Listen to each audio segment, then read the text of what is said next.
Yeah, it's that, stepping up to the game, living life prepared, I'm not here for the fame. With a plan in my hand, gotta make it alright. Through the storms and the struggles, I'm ready to fight. Prepare for the worst while I aim for the best. That's unique prepping, we're reaching new heights. Living strong and ready, we're chasing the lights. With courage as armor, we'll conquer the day. Together we rise, we'll fight our own way.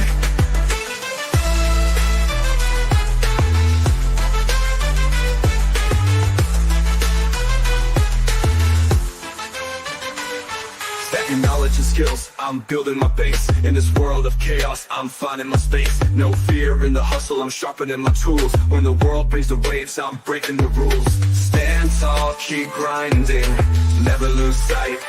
Yeah, that's unique prepping, we're reaching new heights. Living strong and ready, we're chasing the lights. With courage as armor, we'll conquer the day. Together we rise, we'll find our own way. We'll find our own way.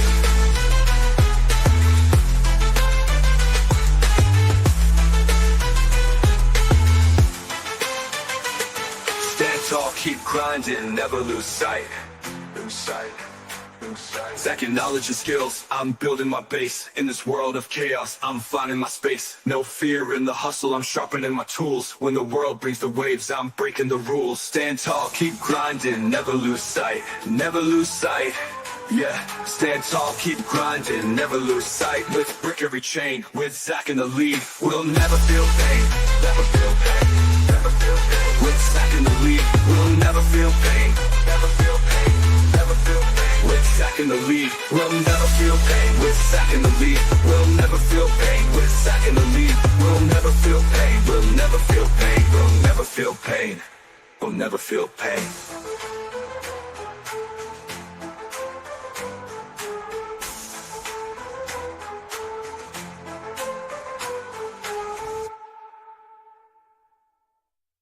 Welcome to Unique Prepping. My name is Zach, and I'm here to show you that no matter the challenges we face, like my own experience with cerebral palsy, we can all be prepared.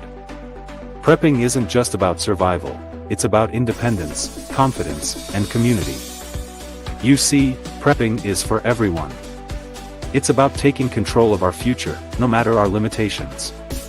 Here on Unique Prepping, I'll share tips, techniques, and strategies that anyone can use, regardless of ability. Together, we'll build a community where everyone contributes, learns, and grows stronger. So, whether you're a seasoned prepper or just getting started, join me on this journey. Let's empower ourselves and unite to create a better, more resilient future. Because in this community, everyone has a role to play.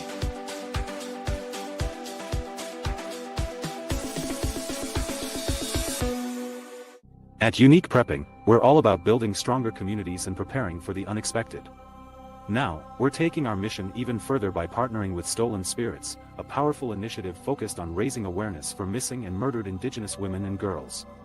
Together, we're blending preparedness with advocacy, shining a light on the issues that matter most.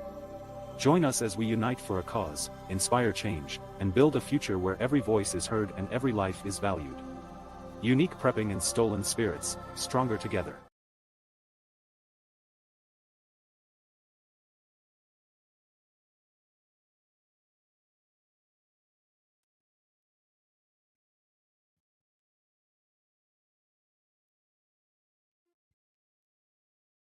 Good evening, our Unique Prepping community, and welcome to the second installment of Unique Weather Thinking. Weather is one of the most powerful and unpredictable forces on Earth. From towering hurricanes to relentless blizzards, nature has a way of reminding us just how vulnerable we are to its whims. In recent years, the frequency and intensity of extreme weather events have surged, leaving devastation in their wake and underscoring the importance of preparedness. For preppers, understanding and adapting to these challenges is more than just a survival tactic, it's a way of life. When nature unleashes its fury, the unprepared often find themselves scrambling for safety, supplies, and answers. Yet, the difference between chaos and calm often lies in a well-thought-out plan. Whether it's a storm brewing on the horizon or a sudden shift in weather patterns, being ready can mean the difference between thriving and merely surviving. By investing time in understanding the dynamics of weather events and planning accordingly, individuals and communities can face the storm with confidence. Prepping for extreme weather goes beyond gathering supplies, it's about building resilience and self-reliance. From securing your home against floods and high winds to creating emergency kits that meet your family's specific needs, each step reinforces your ability to navigate nature's challenges. Prepping isn't just about survival, it's about being proactive, prepared, and resourceful in the face of uncertainty.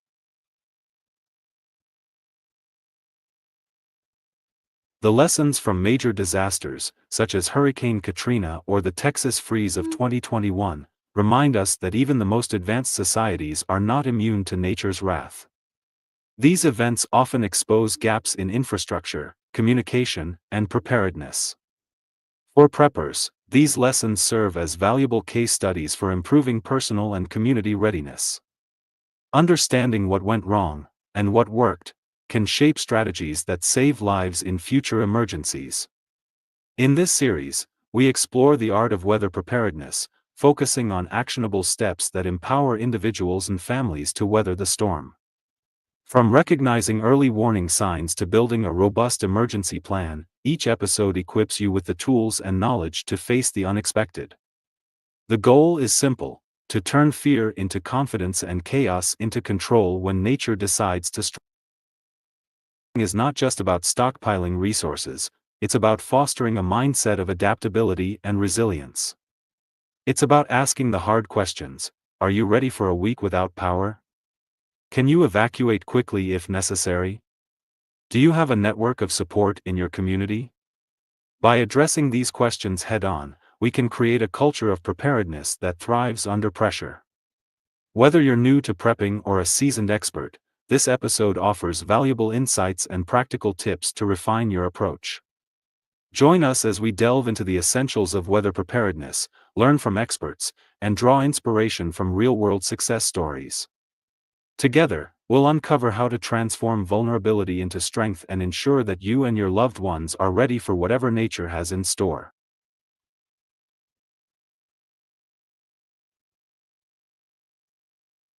Weather is one of the most uncontrollable and unpredictable forces we face. Storms, hurricanes, tornadoes, and extreme weather conditions are increasing in intensity and frequency due to climate change. It's critical to understand how these phenomena develop and the potential risks they pose to your community. Looking back at major weather disasters like Hurricane Katrina or the polar vortex reveals the importance of preparedness. These events underscore how small lapses in readiness can lead to massive consequences. Understanding past mistakes is key to avoiding them in the future. Educating yourself about terms like storm surge, wind shear, and pressure systems can demystify meteorological reports. Knowledge is your first defense in navigating weather-related crises, empowering you to make informed decisions. Preparation begins with understanding the specific weather risks for your region. Are you in a flood-prone area, a hurricane corridor, or subject to wildfires? Assessing these risks helps tailor your plans and resources to what's most likely to occur. Storms and other extreme weather events test mental resilience. It's important to mentally prepare yourself and your family for the challenges, focusing on staying calm and decisive under pressure. Planning helps reduce panic when the storm hits.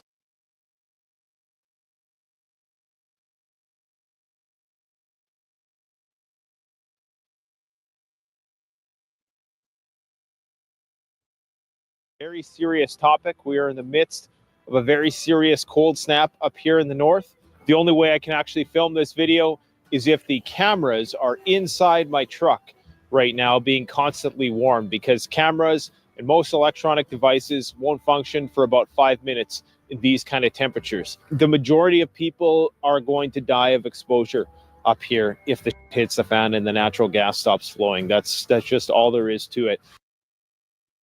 So let's talk about surviving cold weather.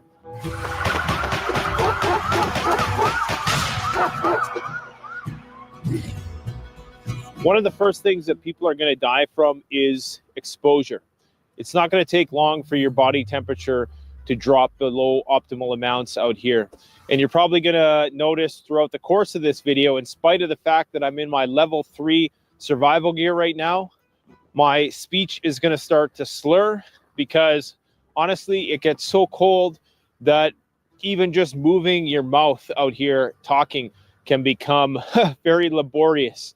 With the exception of the last few years, there was a study done by the Lancet in 2015 that showed that you are 20 times more likely to die of cold weather than you are of hot weather. There is the one benefit of being in a cold environment is that if you are properly prepared and you have the proper gear, you can always warm yourself up.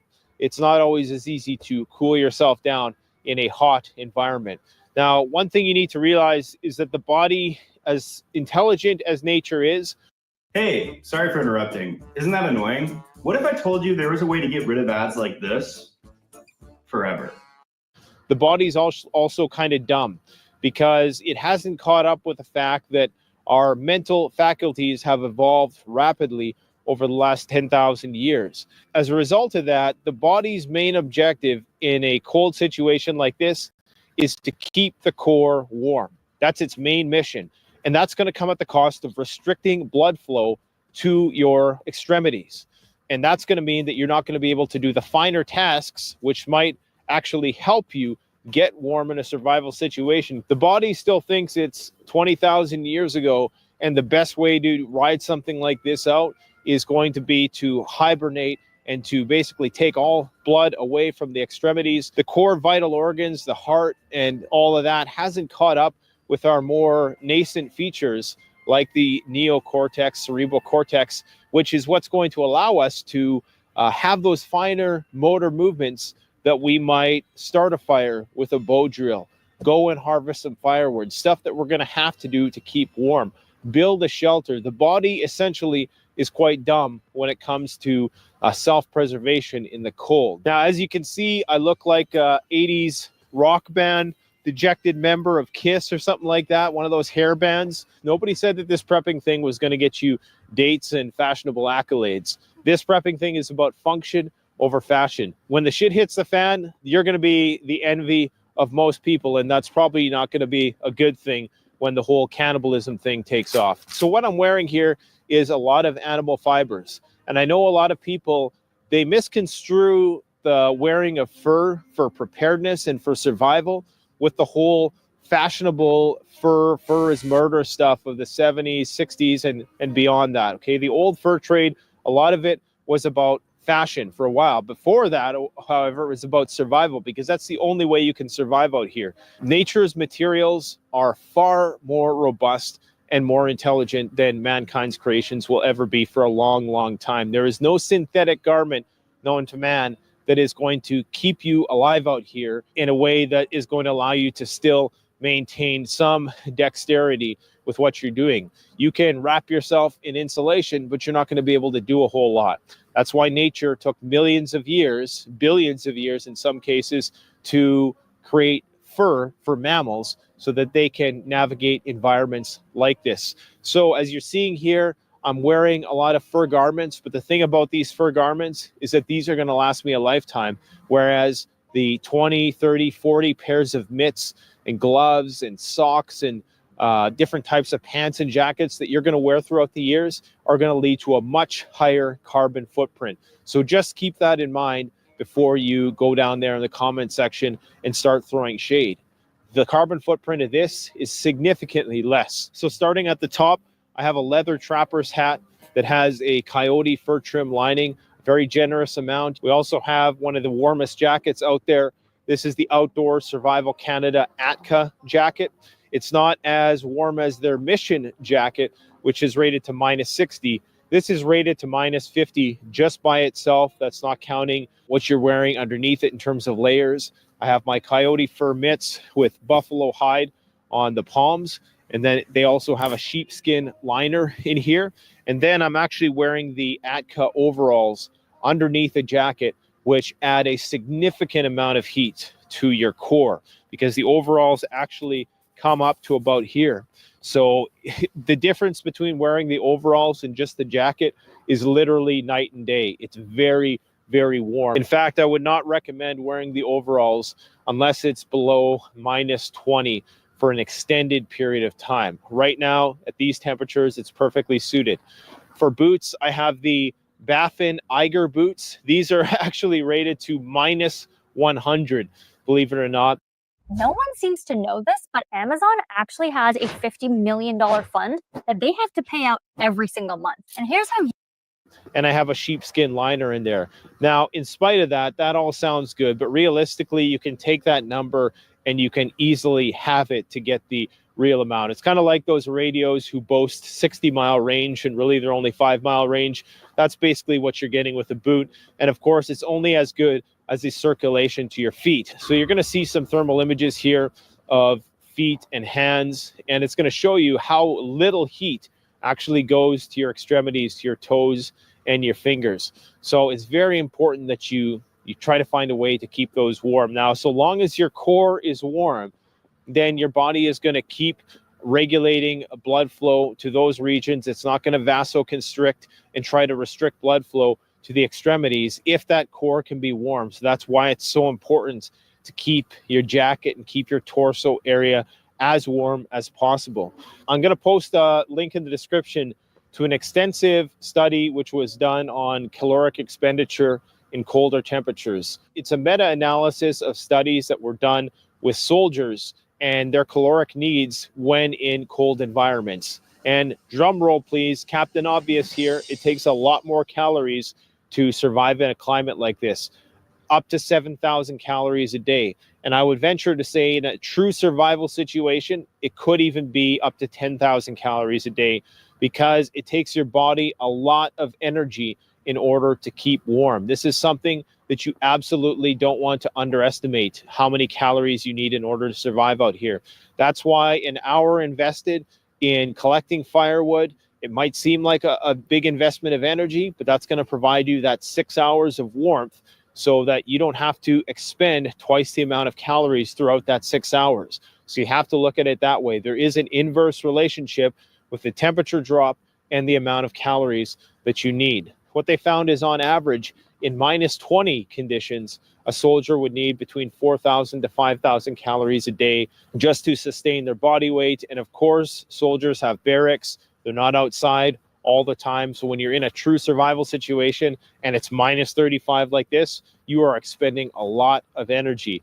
I did an overnight survival challenge where I had no shelter once, and it was -35. And I was just sitting there eating freeze-dried food around a fire all night. And I could not get full because I was burning the energy right as it was coming into my body. So this is something to keep in mind. Now, in terms of susceptibility to the cold, genetics are probably going to play a bit of a role. The amount of brown fat you have plays a role. I'm not going to get into all the intricacies of that. The amount of fat that you have on your body to insulate your vital organs is also going to play a role. By and large, you keep your core warm, you dress properly, you make sure you're sheltered, you make sure that you're out of the wind. Remember how heat is lost: convection, conduction, evaporation, and radiation. Conduction is basically the movement of warm to a colder medium by a touch. Convection is the wind chill factor, or having the warmth essentially blown off you. Radiation is just the tendency of warm to diffuse into a colder medium. And of course, evaporation is through sweat. So hypothermia is actually a lot more common in moderately cold temperatures. For starters, most people aren't stupid enough to go out in this kind of weather. They're smart enough to stay inside. But what happens often is that a lot of people underestimate those more milder, colder temperatures, mild to moderate cold. So we're talking 0 to -15 degrees. People underestimate that, especially when you start to sweat or if you get wet. Your body's going to lose heat 25 times faster when it's in water than when it's in air. So if you are drenched or you're in a wet t-shirt or something like that, you have to find a way to get dry as fast as possible. The optimal body temperature is going to be 98.6 degrees Fahrenheit, around 37 degrees Celsius. Any deviation from that is going to start to cause problems. When your temperature starts to drop in the low 90s, You're going to start to become very lightheaded. You're going to have slurred speech. You're not going to be able to have the coordination required to do things. You're going to start making bad decisions. Then you're going to start shivering in an attempt to keep the body warm. And shivering is the body's natural way of trying to create movement on a fine micro level in order to create thermogenesis, which is basically a biological organism's ability to generate its own heat, basically converting caloric energy into heat energy. So shivering is like doing exercise on a micro level. So this is a body's natural reaction to prevent hypothermia. And that's when you know you're in the first stages of hypothermia. Now, most people seldom dip beyond that mild level of hypothermia. You go inside, you get warm, and that's it. Now, if your body temperature continues to drop into the 80s, that's when you are potentially at the risk of losing consciousness. And if it continues to drop after that, that's when you run the risk of going into cardiac arrest. One of the side effects of severe hypothermia is actually a burning sensation, and it has something to do with vasodilation, and I don't know all the specifics of it, but it's called paradoxical undressing. And your brain actually thinks that you're burning up even though you're freezing to death. And a German study found that in 25% of cases, most people have no clue that in 2023, the best way to make money on Amazon is not with physical products. Of severe hypothermia, people were actually found with their clothes off. So they undressed before they died because their brain was tricked into thinking that it was very cold.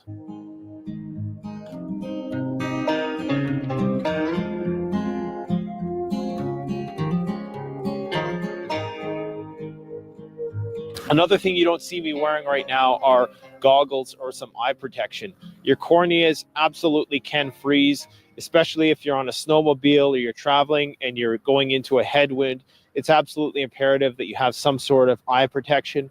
Snow blindness is another factor. This is why you'll see a lot of people up in the far north, the Inuit, they'll have those glasses with slits in the optics, and that's just to restrict the amount of light that is coming in, because there's so much light because of all the snow that it reflects all that light onto the eyes, and of course it's overwhelming. It can be quite blinding. There's essentially two types of way that your body is going to freeze. There's this thing called frostnip, is just the freezing of your skin, and it's something which is much more mild.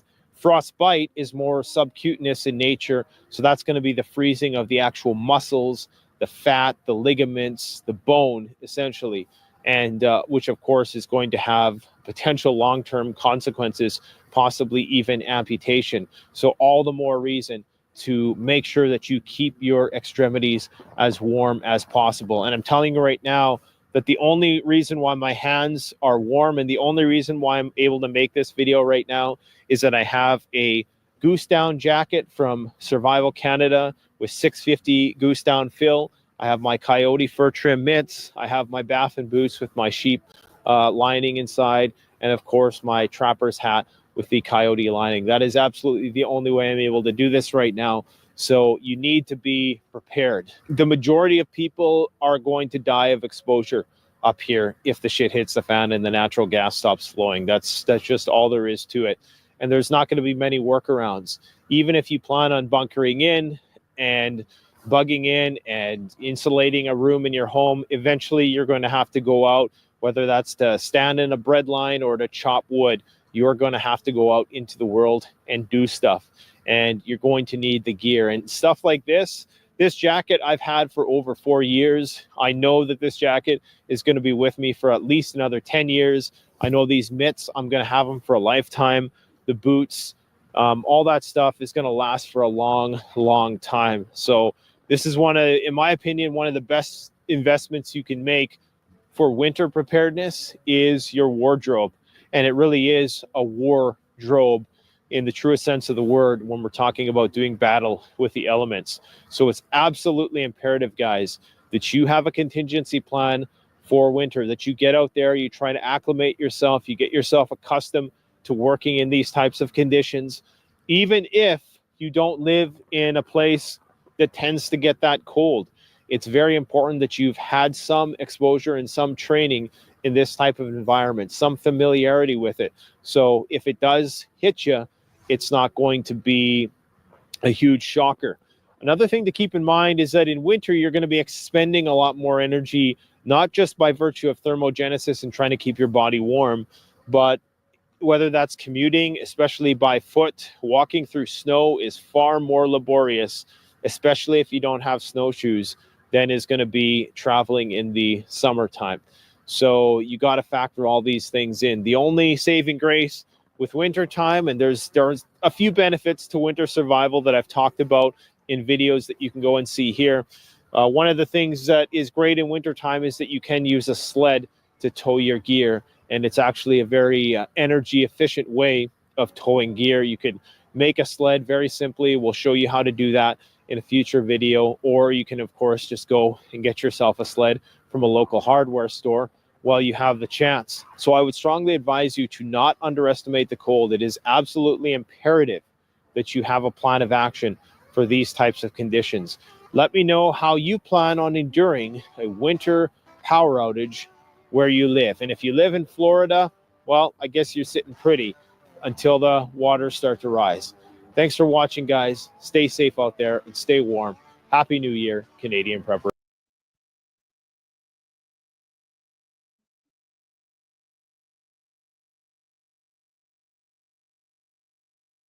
A reliable emergency kit is your lifeline during severe weather.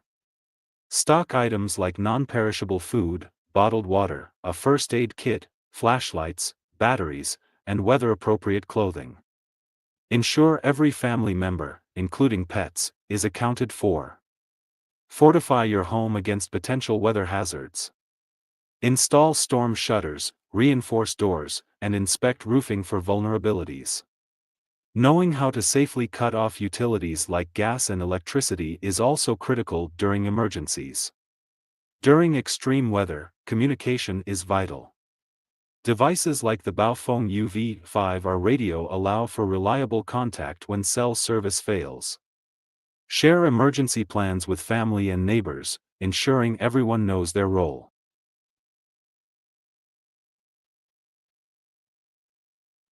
Have multiple evacuation routes mapped out in case one becomes inaccessible. Practice drills and identify safe zones, shelters, or high ground locations in your area. Keep a bug-out bag ready for quick departures. Leverage technology for weather updates and planning. Apps like AccuWeather and MyRadar provide real-time updates, emergency contacts, and disaster planning tools to keep you informed. Partnering with neighbors and local organizations enhances safety. Weather preparedness is more effective when shared, as pooling resources and skills can significantly improve outcomes during emergencies.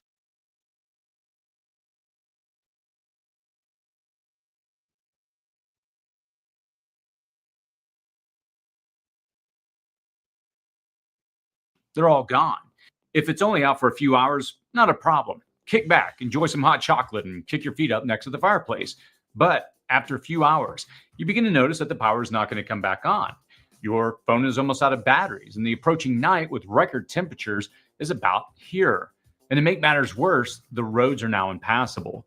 Sure, the first day or two would be rough, but what happens when this stretches into weeks or worse? Then what? What items would you want to have on hand to ensure you can make it through? In this video, I'm going to detail the items that you can start picking up now that fall into 8 primary categories, some of which you probably already have, and a few you probably don't.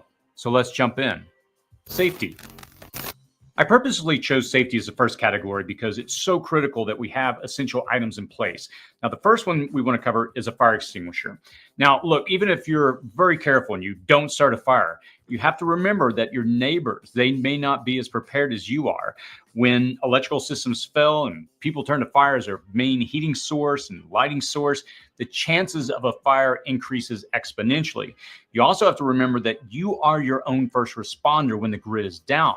So my encouragement is to at least invest in 1 or 2 of these, kind of basic household fire extinguishers that you can pick up at places like Costco or your local Home Depot or other hardware store. Don't get one of those little cheap fire extinguishers that is, the size of a can of hairspray. Actually invest in a good solid option like this. Now, the next one that we're going to discuss is a carbon monoxide alarm. As you can see here on the back, this is one that actually has batteries. And you can find the ones that have both the wall plug-in and the batteries. But again, the goal here is to remember, if the grid were to go down, power is out, utilities are out, we're going to need to be able to power this. Now, it's usually not the event itself that unfortunately kills people. It's the mistakes that they make afterwards. How often do you turn on the news and you see that after a major disaster, people start running generators, which is fine. But a lot of times people make mistakes, run it too close to their house or, some other area that they end up inhaling the fumes, carbon monoxide, and they pass as a result. Also, people will begin to burn things in their homes. We're going to talk in a moment about using things like, cooking stoves and other options. And we have to be careful and think through and make sure that we protect against carbon monoxide poisoning, which is fatal. Now, the next issue or the next item is a good first aid kit. Now, this category, rather, of safety is not complete without some type of basic kit. You can pick up these usually online, at your local hardware store. There's so many places that you'll see basic first aid kits. Now, my encouragement to you, apart from just getting a standard first aid kit, and I can't emphasize this enough, is to get a good tourniquet. This is called a CAT tourniquet, C-A-T. And what you'll notice is a lot of time on Amazon, you'll see these and you'll think, oh, okay, great. They're fine, right? I can get these. But if you go on YouTube and you look at how many videos that people do, well, they'll buy one of these off of Amazon, they tie it around their arm, they start tightening down, and it breaks because they're Chinese knockoffs. So what we want to do is there's a website, and I'll link to it below. It's a North American Rescue website. I don't have any commission or affiliate or relationship with them. I'm just telling you, they're in the industry recognized as the go-to to pick up one of these CAT tourniquets. So my encouragement to you is invest in a good CAT tourniquet. They're about $30 or so, but we want to use this to supplement and make sure that if someone gets injured and the grid is down and help is not on the way, that you can take care of a potentially bleed out situation. Download the Extreme Weather Survival Guide today. I'll post a link in the description and comments section below, or visit cityprepping.com/weather for a free guide to help you set up your preps to survive even the worst weather events. Warm. Picture this. Together in one place? ESPN Plus content is now on Disney Plus. Looking forward to being on the same team with you. Can you imagine the fun? The first item that we'll discuss is a sleeping bag. Now, remember, the temperature that these are rated for, it's not for comfort, but what it's rated for to basically keep you alive.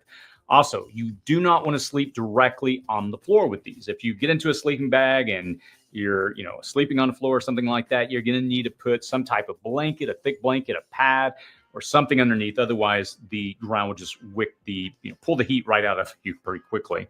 I had a subscriber last year when I pointed out sleeping bags. They wanted to encourage me to make sure that I encourage my audience, whenever you get inside of a sleeping bag, remember, don't put on a bunch of clothing, like wearing a jacket and other items, because the sleeping bag, the way they work is essentially your body passes heat inside and it forms a cocoon where it keeps that heat inside. But if you're already wearing a lot of clothing and you get inside a sleeping bag, it's just not going to warm up.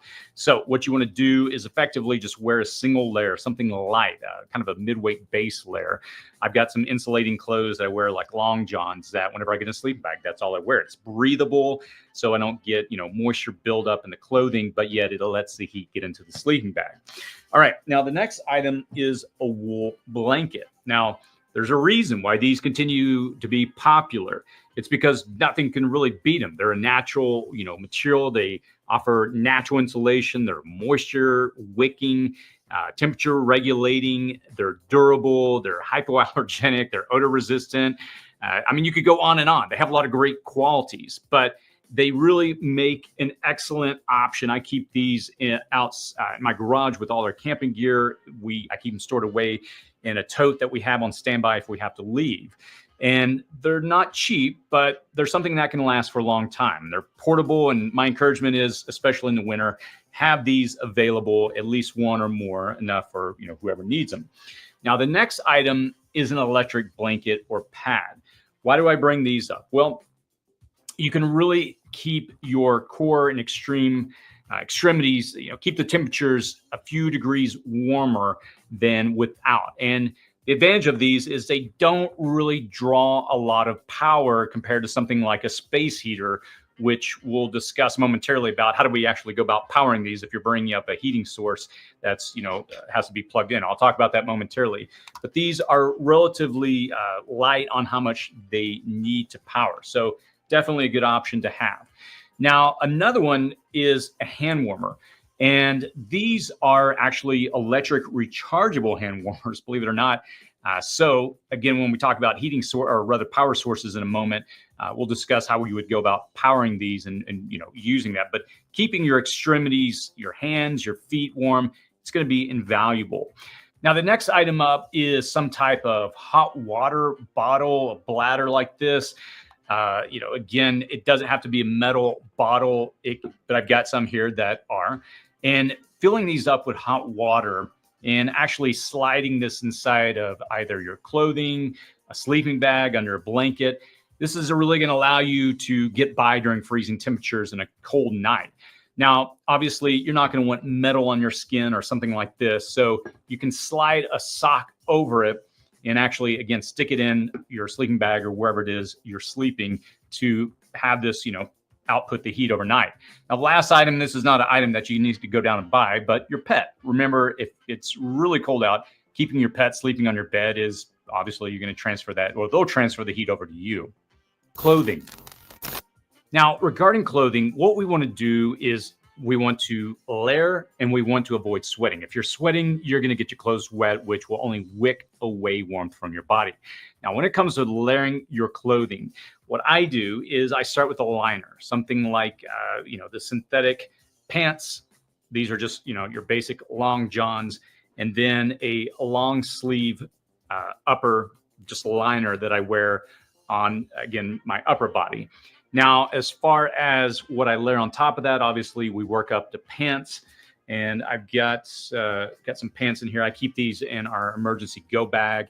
These, again, are a synthetic material that I can, throw over on top of the liner, and then a t-shirt that goes over my long sleeve shirt. Now, as far as we've now created, a second layer. And then when we start talking about the third layer, for me, what I do is I go with a fleece jacket. This is just something I picked up at a garage sale. It's a military surplus fleece jacket.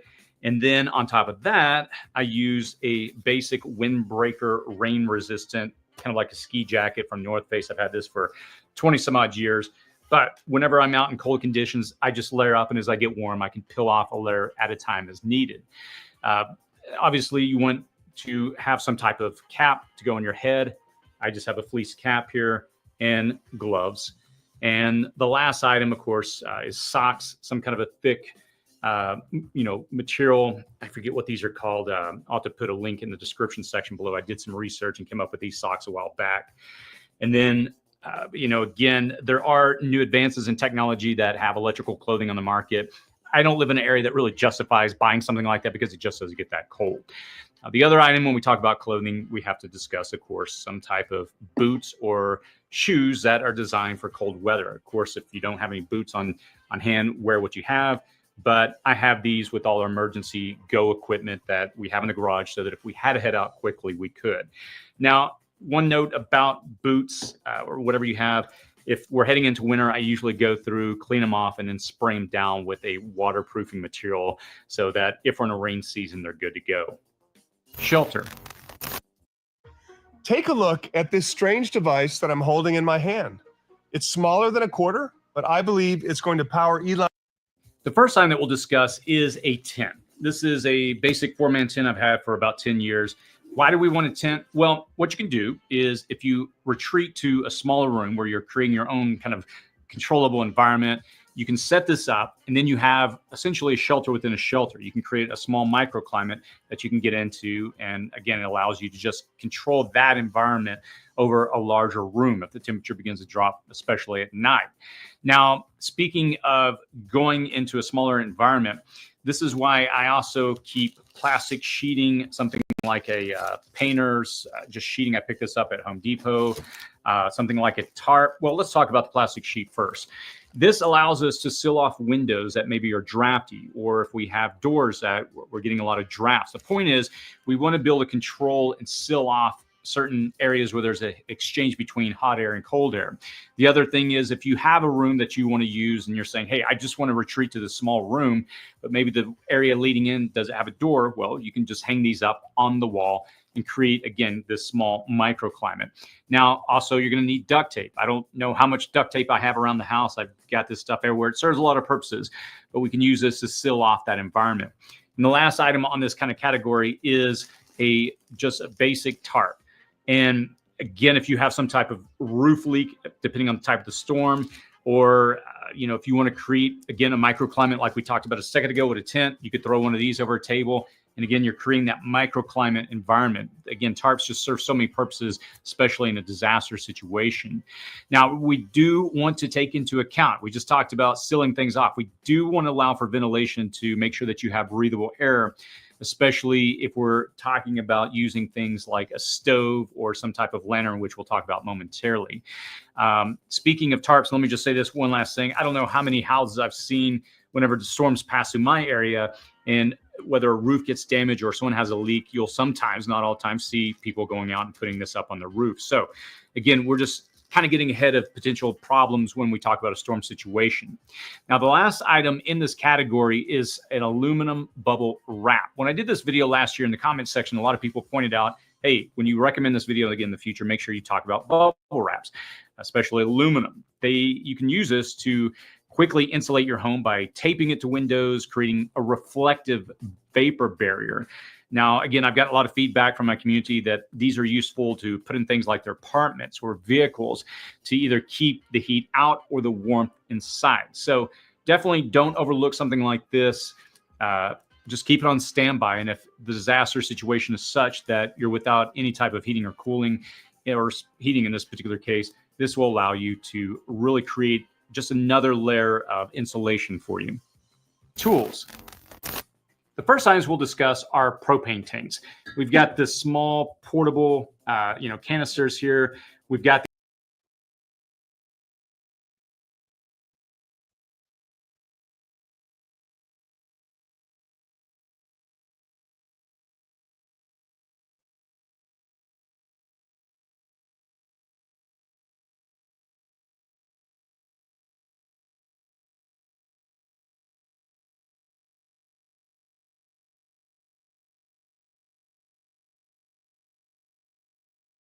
If you want to watch the rest of this video, check out the description down below.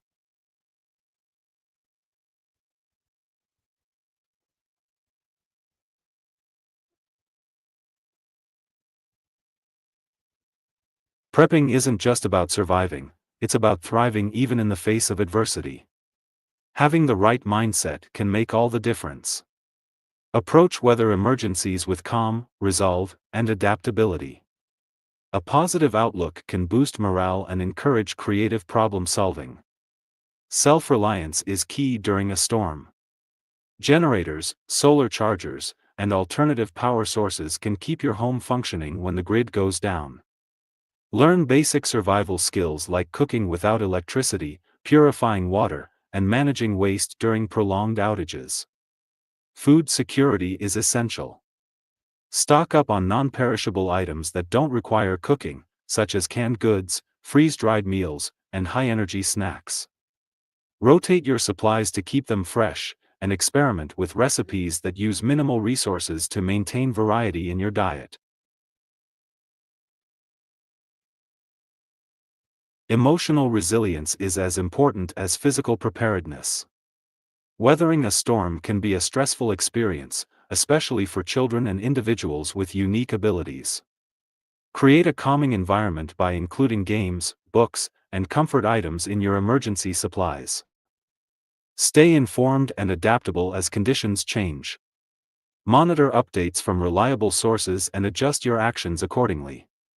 Avoid complacency, even when it seems like the worst has passed. Remain vigilant until officials declare the danger is over. Finally, reflect on the experience once the storm has passed. What worked? What didn't? Use each event as a learning opportunity to refine your strategies. Building resilience is an ongoing journey, and every storm weathered is a step toward greater preparedness.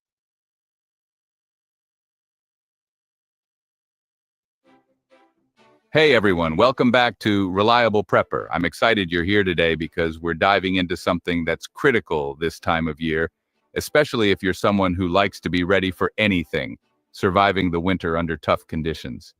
Imagine being caught in a winter crisis where maybe the power's out, resources are limited, or you're forced to rely on what's immediately around you. So today we're going to go over an advanced winter survival guide that pulls in techniques from all sorts of sources. We're talking modern-day survival strategies, some of the smartest and most resourceful methods used by the homeless community, tried and true techniques from the Amish, and even historical methods that people used long before electricity was a thing. By the end of this video, you're going to have a whole arsenal of tips and skills to pull from if you ever find yourself in a winter survival situation. We'll cover staying warm, food, water, shelter, clothing, health, and even some psychological survival tips to help you keep a positive outlook when things get tough. And if you're new to the channel, make sure to hit that subscribe button, give us a thumbs up, and share this with anyone who needs to hear it. Trust me, they'll thank you later. So let's jump in. The Chrome extension everyone will be using in 2025. I feel like I just found a Google cheat code. This Chrome extension lets Winter is no joke. Even in the best conditions, you're dealing with extreme temperatures, shorter days, and limited sunlight, which means less time to get things done outside and more time huddling inside for warmth. In survival situations, things like hypothermia and frostbite aren't just possibilities. They're real, immediate threats. Now, it's one thing to know that it's going to be cold, but it's another thing entirely to understand how your body handles that cold and what you can do to protect yourself. First off, let's talk about hypothermia. Hypothermia happens when your body loses heat faster than it can produce it, which can happen in temperatures as mild as 50 degrees Fahrenheit if you're wet and exposed. One of the simplest yet most effective tricks comes from people living on the streets. They often use newspapers or cardboard to add insulation inside their clothing, which creates a barrier to trap body heat. And if you've ever wrapped yourself in a thick layer of blankets, you know how quickly that added insulation makes a difference. Now, the Amish, who live in cold climates without a lot of modern amenities, rely heavily on wool because it's one of the best materials for retaining heat, even when it's damp. They layer up, and every layer adds more insulation and more warmth. Historically, people used animal skins. Think about the fur trappers or Native Americans who wore animal pelts to keep warm. Animal skins with the fur intact are incredibly effective because they insulate naturally, holding warmth close to your body. And tanning hides, if you're able to do it, provides an excellent way to make long-lasting, weather-resistant clothing or blankets that can really help you survive the cold. Winter also makes food preservation a critical skill because access to fresh food might be limited, and hunting or foraging can be challenging when everything's frozen over or buried in snow. So, having preserved food is essential. The Amish have a unique technique called root cellaring, which is basically a method of storing root vegetables underground where the temperature remains steady and just above freezing. You can dig a pit or use an existing basement space where the cool, moist conditions help keep produce like potatoes, carrots, and turnips fresh for months. A simple setup could be a few barrels or crates with straw or sand to insulate the vegetables. Back in the day, people would smoke meat to preserve it. Smoking meat not only gives it that long shelf life, but also makes it easier to carry with you if you're on the move. Smoking doesn't require refrigeration and works well for meat like fish, pork, or beef. Another method is salt curing, which pulls moisture out of the meat and helps prevent bacteria from growing. Just remember that salting alone isn't a complete solution. It's usually combined with drying or smoking for the best results. If you can't find salt, you can even use ash as an emergency preservative, though it won't taste as good. Shelter is everything when it comes to surviving cold winters. Without a solid shelter to protect you from the wind, snow, and freezing temperatures, all the warm clothing in the world won't be enough. Now, building an insulated shelter might sound like a big project, but there are some simple tricks that can make a huge difference. If you've got access to a Mylar blanket, you're already a step ahead. Mylar reflects body heat, so lining the walls or even just draping it over yourself in a shelter can bounce warmth back toward you instead of letting it escape into the cold. But let's say you don't have one of those. People on the streets will often use whatever they can find, cardboard, plastic sheets, tarps, to build makeshift shelters, sometimes layering these materials for extra insulation. Cardboard acts as a great insulator and can help keep the wind out, while tarps keep moisture at bay. Now, the Amish, who live in areas with harsh winters, have long used straw bales or mud bricks as natural insulation materials. You can build a small shelter with thick walls, and that insulation makes a big difference. Historically, people would build quinzees or snow houses. A quinzee is a structure where you pile up snow, let it settle, and then dig out a shelter inside it. It's pretty simple to make if you're in an area with a lot of snow. And snow itself is an insulator because it traps air, which helps keep heat in. Just be cautious when digging it out so you don't accidentally collapse the roof on yourself. For heating, the Amish rely on wood stoves and fireplaces, which are efficient when you know how to manage your firewood. They know that smaller, hotter fires use wood more effectively, and they keep the fire burning just enough to heat the space. Historically, people use something called a Dakota fire hole, which is essentially an underground fire pit that lets you burn wood with minimal smoke. This can be a good option if you want to conserve wood or avoid giving away your location with plumes of smoke. Let's not forget about water. It might seem like there's water everywhere in winter because of all the snow and ice, but safe drinking water can still be hard to come by, especially if it's too cold to melt ice or snow easily. Drinking snow directly is a bad idea because it can lower your body temperature, which is the last thing you need in freezing conditions. The Amish usually melt snow in barrels or pots and boil it to make it safe to drink. Boiling is always a good way to purify water, but if you're low on fuel, that might not be an option.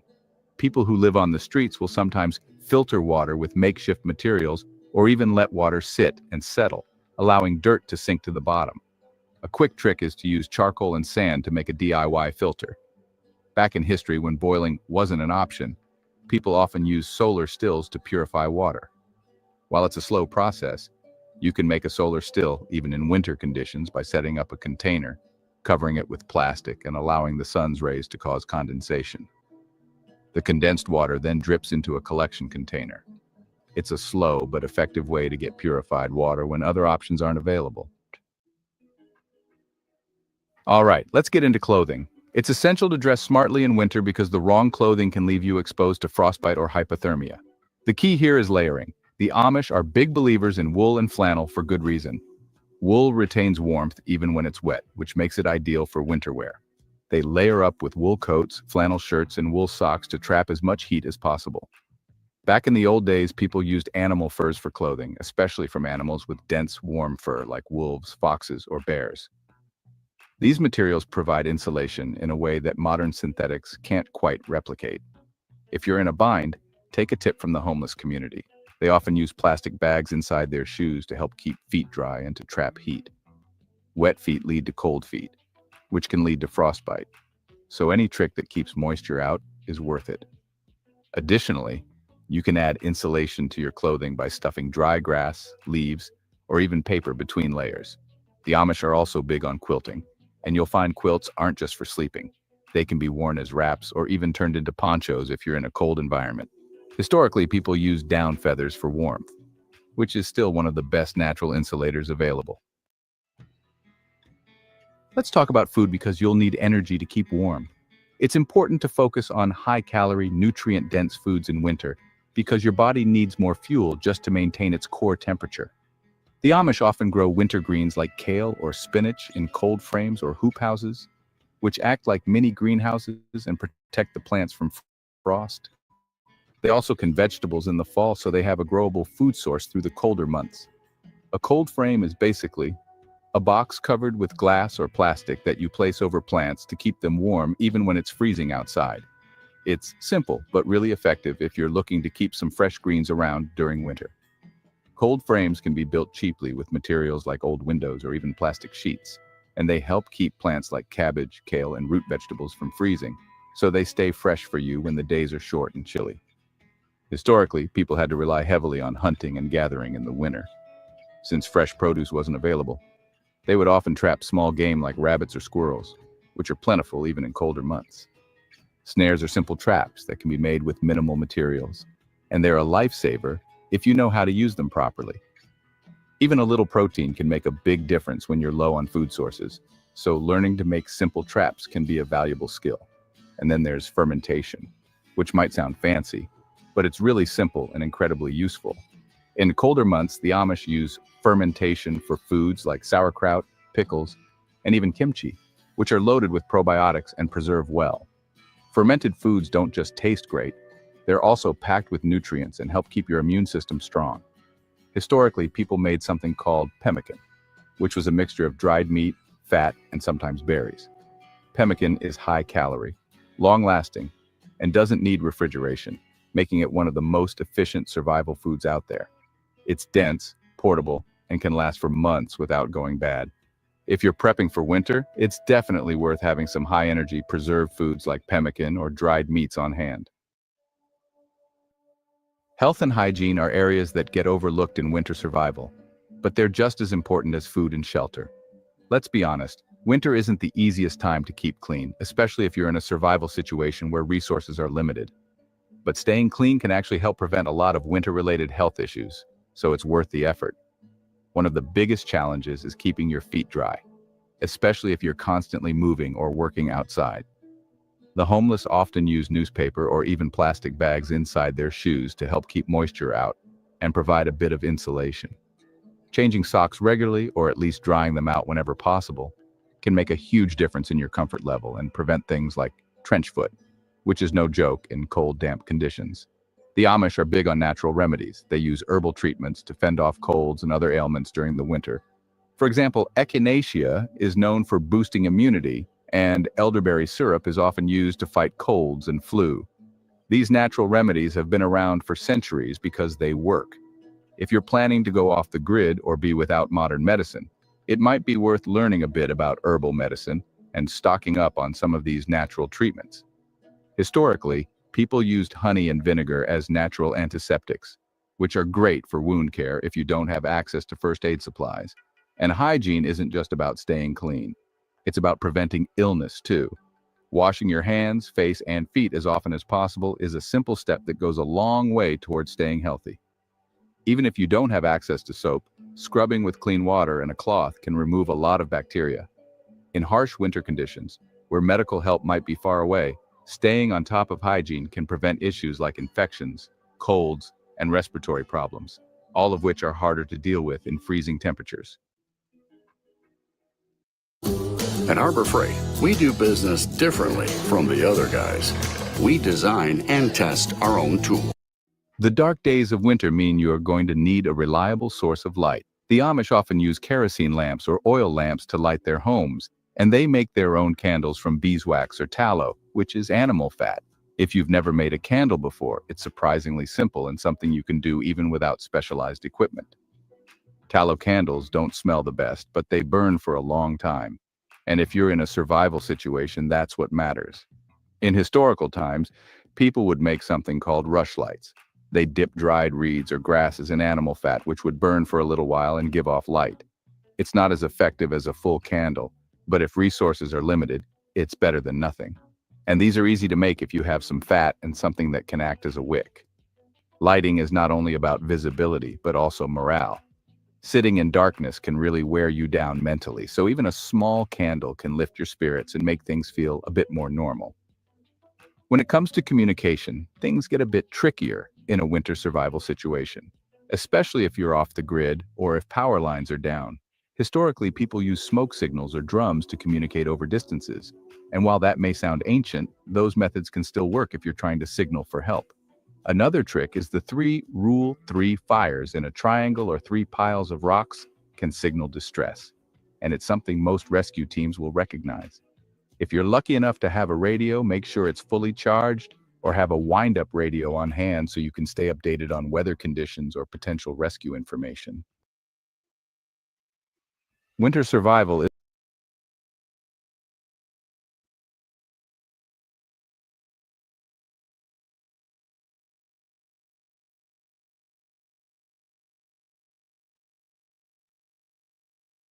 If you want to watch the rest of this video, check out the description down below.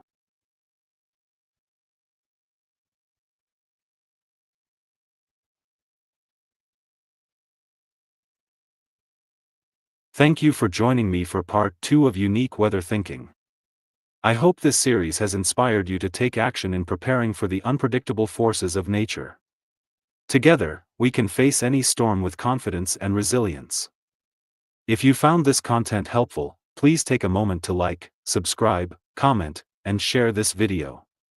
Your support means the world to me and helps spread the message of preparedness to others in our community. I'm so grateful for each and every one of you. Your engagement and encouragement keep me motivated to continue creating content that empowers and educates. Let's grow together as a community of unique thinkers and doers.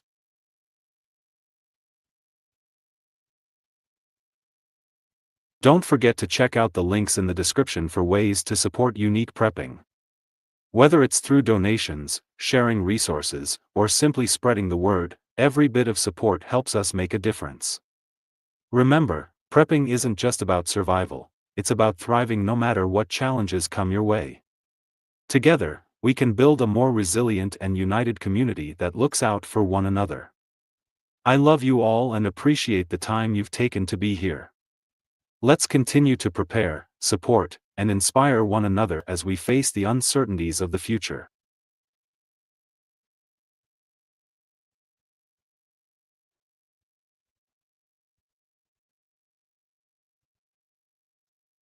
As always, I leave you with a verse from the King James Bible: God is our refuge and strength, a very present help in trouble. Psalm 46 verse 1. Let this reminder of God's presence give you strength and courage in every storm. Thank you again for being part of the Unique Prepping journey. Stay safe, stay prepared, and I'll see you in the next video. Take care and God bless.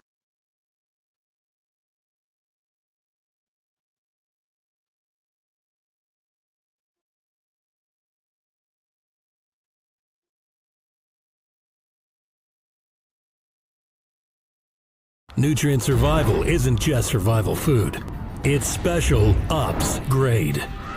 Built to the nutritional standards of the U.S. Special Ops and packed with 40 essential nutrients. Formulated to sustain energy, sharpen focus, and keep you and your family thriving during any emergency.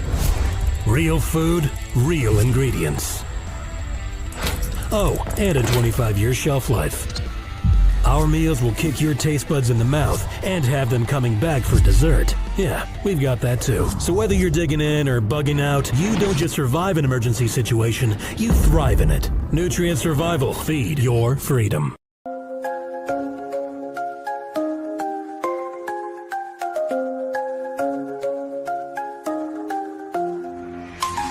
Making moves like a chess piece, always on the grind in this game called life. Gotta sharpen up the mind. Unique prepping, got the vision locked and loaded. Every challenge that arises, I'm determined, I'm devoted. Stay ready for the call, answer life's demands, and we'll rise together. We'll take our stand.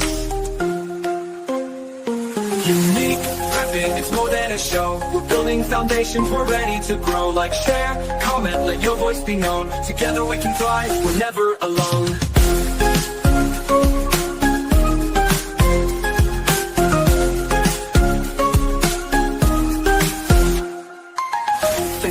Every view, every like you support is the fire that keeps me hyped. Comment, depth, and insight, share the vision wide. This community's growing and we'll ride this tide. So go ahead and subscribe, don't miss a beat. Tune in next time, let's make this complete. Unique prepping, it's more than a show. We're building foundations, we're ready to grow. Like, share, comment, let your voice be known. Together we can thrive, we're never alone.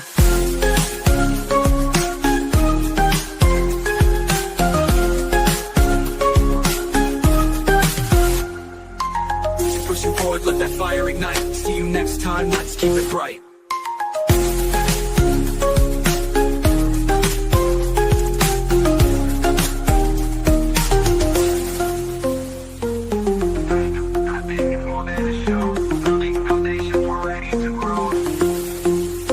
Like, share, comment. Prepping, it's more than a show. We're building foundations, we're ready to grow. Like, share, comment, let your voice be known. Together we can thrive, we're never alone. You pushing forward, let that fire ignite. See you next time, let's make this complete. Unique prepping is more than a show. We're building foundations, we're ready to grow. Like, share, comment, let your voice be known. Together we can thrive, we're never alone. Never alone. Never alone.